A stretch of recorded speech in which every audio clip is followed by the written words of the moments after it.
L-elezzjoni fost it-tesserati tal-Partit Nazzjonalista għall-għażla ta' Kap tal-Partit mistennija ssir bejn l-ewwel u t-tieni ġimgħa ta' Ottubru. Dan ħabbru iċ-Chairman tal-Kummissjoni Elettorali tal-Partit Nazzjonalista Peter Fenech waqt intervista li saritlu fuq Net FM.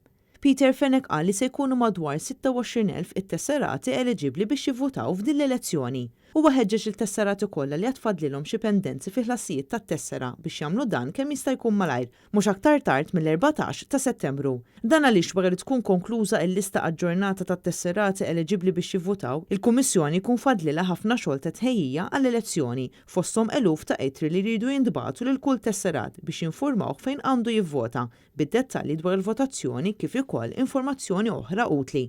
Peter Fenech ħabbar ukoll li se jkunu 17 il-postijiet użati biex wieħed jivvota fihom. 15 il-gażin tal-Partit Nazzjonalista f'Malta, id-Dar Ċentrali u l-Għażat fil-Belt Valletta.